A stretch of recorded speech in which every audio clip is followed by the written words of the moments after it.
పెద్ద శేష వాహనం, చిన్న శేష వాహనం, అంశవాహనం, సింహవాహనం, కల్పవృక్ష వాహనం, హనుమంత వాహనం, సూర్యప్రభ వాహనం, చంద్రప్రభ వాహనం, అశ్వవాహనం. ఇట్లా తిరుపతి వెంకన్న బ్రహ్మోత్సవాల పొద్దుగాల పొద్దుముఖ వాహనం మీద తిరుగుతాడు స్వామివారు. ఈ పెద్ద పండుగల దేవునికి చేసే సేవలు చాలా స్పెషల్. మరి ఇయాలేం జరిగిందో చూసేద్దాం పాండ్రి. ఏడు కొండలు భక్తులతో నిండినాయి. శీతం వచ్చిండ్రు మరి.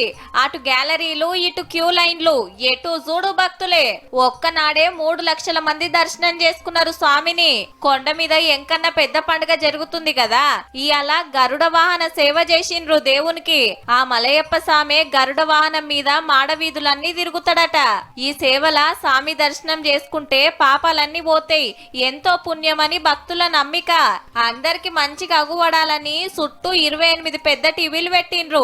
6000 మంది పోలీసులు డ్యూటీలుంటే ఏడ తక్లీఫ్ కావద్దని 2700 సీక్రెట్ కెమెరాలతోని నజరేసిండ్రు. చక్కటి సౌలతులతోటి దేవుని దర్శనం చేసుకొని మా భాగ్యం అనుకున్నారంతా.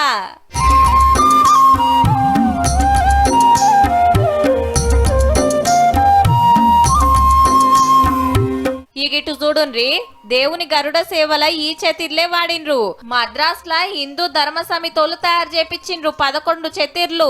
ఎంకన్న స్వామి, విష్ణుమూర్తి దశావతారాలు, అమ్మవారు, స్వామి పెద్ద పండుగ నాడు ఏ వాహనాల మీద తిరుగుతాడో ఇట్లా అన్ని తీర్ల బొమ్మలు గుట్టిండ్రు. బ్రహ్మోత్సవాలల్లా ఇవాళ 5వ రోజు. దసరా వరకు ఇంకో 4 రోజులు స్వామి పెద్ద పండుగ నడుస్తది. కాయిషున్నోళ్ళు పోయిరాండ్రి మరి.